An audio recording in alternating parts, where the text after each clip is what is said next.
Fütuva Anaokulun gündəyik. Gördüğünüz gibi merkez buradadır. Seçim kartları hepsi buraya yetişipti. Xasa bir mıntıqası, eski muhafaza yanıdır.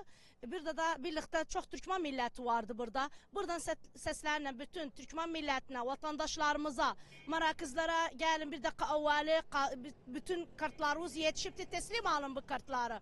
Bu kartları kaldıkça ne zaman yani düşüneceksiniz, alacaksınız. Vaktinizden 5-10 dakika gördüğünüz gibi de hiç kalabalık değil. Çölde rahat bir şekilde gelirsen alasan 5 dakika sürecekti vaktiyle. Milletimize de buradan seslenirim. Lütfen milletimiz gelin bir dakika kartlarımızı teslim alaq, oyumuzu, sesimizi verelim. Değerli adaylarımıza. Hepsi birbirinden değerlidiler. Bir şey kalmadı. 20 gün kaldı. Marakızlar da sabahtan açıktı 5 akşama kadar. Biz ne diyarıq? Diyarıq milletimiz için, varlığımız için, şehitlerin kanı için, Kerkük'ümüz için. Hepimiz seçim kartlarını teslim almağa, sesimizi vermeye.